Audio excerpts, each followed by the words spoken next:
Today we're going to be talking about what fatigue management is and how it can improve your training, but not just your training, also everyday life. The way you feel, the way you act, every aspect of your life can be improved by fatigue management. So we're going to be talking about what fatigue management is. We're going to be breaking down how you can manage your fatigue and specifically utilize it to make your body and your mind function effectively. And we're going to be going over some strategies on what the best ways to minimize fatigue and how to maximize our muscle growth at the same time. So this is good for anyone that's going to the gym, or if you're someone that just feels tired and exhausted all the time, this is going to have some tips and tricks how you can start exercising without making it feel exhausting. So if that sounds interesting. My name is Josh. We're just going to jump right into it. So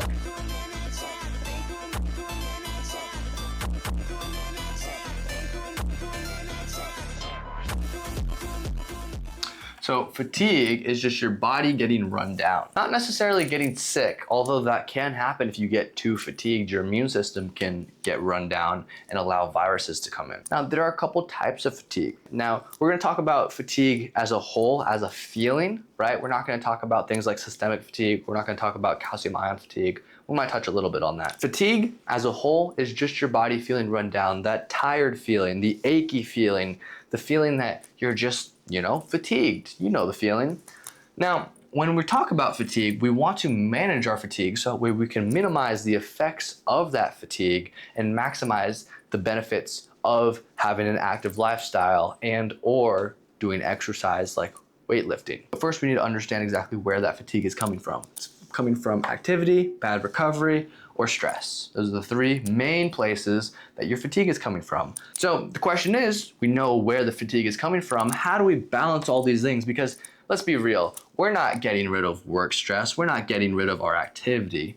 We can only control the things that we can control. And those things are going to be our activity, our recovery, and our diet. So we can get rid of that bad recovery and bad diet and check those off. And that is how we're going to manage our fatigue. So let's go over some strategies on how to do that. So let me erase this. Now, the best way that you can limit your fatigue is by resistance training.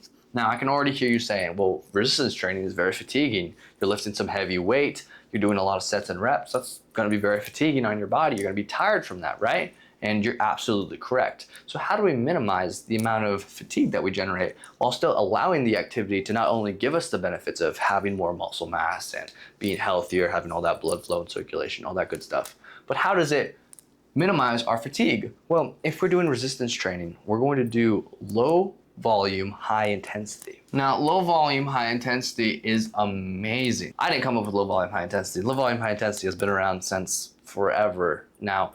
The one that really popularized, the guy that really popularized low volume, high intensity training style is going to be Mike Mentzer. Now, Mike Mentzer was known for a lot of things, and one of his things was low volume, high intensity. Now, what this is exactly is having a low amount of sets and reps per workout and low frequency throughout the week. So you're doing the bare minimum that you can in order to stimulate new muscle growth, right? You're reducing the amount of volume, which is decreasing your fatigue, and you're increasing the amount of intensity, right? Now, muscle is built when you stimulate growth, right? And how is muscle stimulated, right? The involuntary slowing of the contraction. So if you get to that involuntary slowing, right? If you're contracting against resistance, that involuntary slowing is what signals to stimulate new muscle growth, actin-myosin, pulling on titin, all that good stuff. So if you guys want to build muscle while not fatiguing yourself, the best way to do that is using a low volume, high intensity training split. Now, I have tons of programs already out on the school using the low volume, high intensity training methodology. I have different weekly splits ranging from as low as 3 times a week all the way up to 6 times a week training splits, so where you can fit whatever works within your schedule. So you can hop on the program, follow the low volume, high intensity training ideology, and start reaping the benefits. Now, it's really important to use this when you're doing any kind of muscle building and fatigue management. Because if you want to grow the most amount of muscle tissue, you also have to reduce the amount of fatigue that you have. This is why it's so important to manage your fatigue. If you have high cortisol levels, then you're not going to lose fat, you're not going to build muscle, and you're just going to stay unhealthy and unhappy. So it's really important that we manage that fatigue here and now with our low volume, high intensity style of training in order to maximize muscle growth while reducing the amount of injury and reduce the amount of muscle damage that we generate during our workouts. Really important that we understand that. Now, next is gonna be our food. What do we eat to minimize our fatigue? Or what do we eat to manage our fatigue? And it's really simple. All you need to do is have the percentages of your macronutrients balanced out. And of course, have them coming from clean, healthy sources. And I'll give you some examples here in a second. We're gonna use the 30-30-40 rule when it comes to balancing out our macronutrients. Now, if you don't know what macronutrients are, macros are just going to be proteins, carbs, and fats are gonna be your 3 macronutrients. Now, why is this important? When you balance your proteins, carbs, and fats, what's happening is you're able to give yourself the best balance of your macronutrients. Now, why is it important to balance your macronutrients? You need protein in order to build more muscle tissue. Protein is essential for adding new myofibrils to your muscle fibers. Myofibrillar hypertrophy can only happen when you have more protein in order to recover. You need that protein for protein synthesis to happen. We also need carbs because carbs are gonna be the main energy source. Now, I can already hear you saying, oh, but Josh, carbs are bad because carbs are increasing my insulin resistance and they're increasing my cortisol and all these bad things about carbs. Well, it's okay, it's not that deep. Carbohydrates are our basic energy source, right? You get carbs and that's what you use in order to energize your body. Now, where you run into things like insulin resistance is you have too much carbs and it spikes your insulin levels, you have increased blood sugar, and this can cause you to store fat. Now, this is not ideal and it's obviously not gonna be ideal for fatigue management, but you can manage this by having more muscle mass. If you're someone that's very active, or if you're someone that is active enough to build muscle and to weight train at least 4 to 6 times a week, you can get the benefits of eating carbohydrates and have enough energy to build more muscle tissue, because when you eat those carbs, you're not just storing it all as fat, you're eating those carbs and they're coming from good, healthy sources as well. Things like sweet potatoes, brown rice allow you to utilize that energy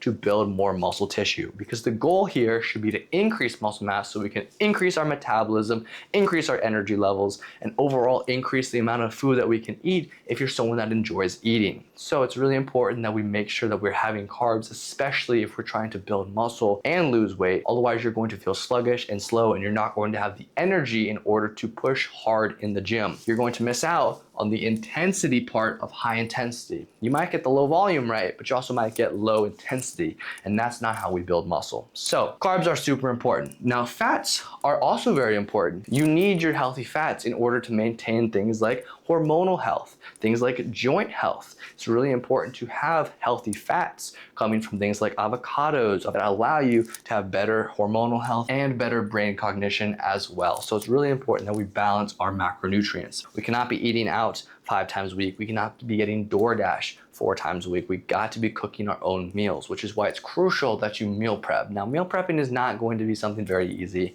for most people, but it is going to save you a lot of money. It's going to take up a little bit more time, but it's going to make your body feel so much better. If you guys eat good meal preps, good nutritious food, you're going to get the nourishment and the nutrition that your body needs to help manage fatigue. So it's really important that you do that, okay? Food and activity out of the way. What else can we do in order to minimize fatigue? You already know this. When you're sleeping, your body's repairing itself. Your body's reducing its cortisol and it's increasing your human growth hormone. That's going to be how you build more muscle. Now, when you're sleeping, you should be getting what's called deep REM sleep, or REM sleep. That is going to be crucial because this is where your body recovers in that deep sleep. It's going to be where you're decreasing your cortisol levels, and it's going to be where you're increasing your growth hormone and resetting all your other hormones like your testosterone, your estrogen. All of that is going to be reset and recovered when you hit that REM sleep.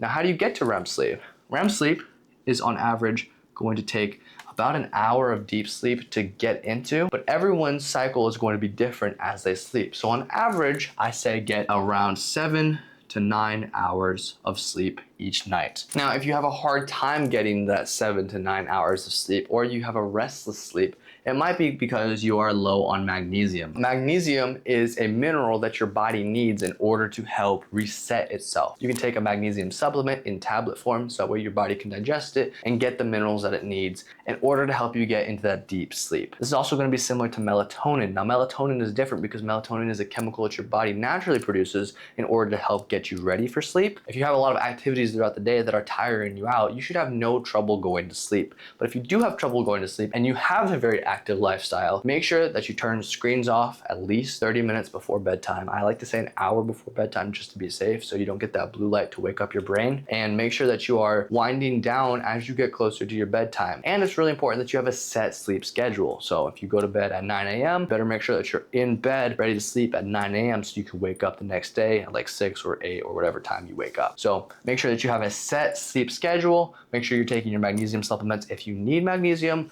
and make sure that you have enough activity throughout the day to make you feel tired and exhausted so where you fall right to sleep when you go to bed. And the last thing we're gonna be talking about is stretching. Now, stretching is really important because this is when your body releases a lot of that pent up tension, right?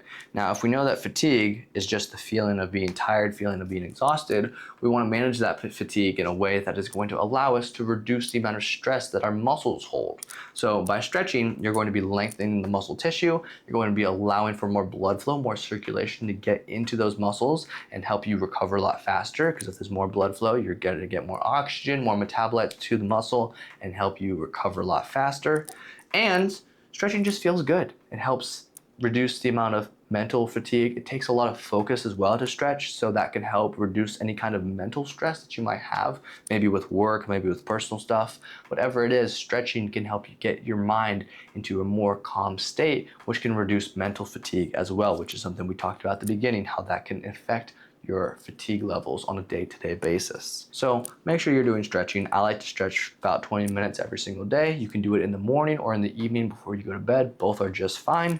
And it's really important that you're doing nice, relaxed, static stretching if you're post-workout or if you have really tight muscles, and do dynamic stretching before a workout if you have some areas that have some stiffness as a good warm-up if you're going to do some resistance training, which I highly recommend you do, especially if you want to fatigue manage. If you guys want to learn more about how to resistance train with low volume, high intensity for fatigue management, make sure you watch this next video so you can get more information on the best style of training when it comes to building muscle effectively. All right, my name is Josh, and I'll see you guys inside the SweatSphere.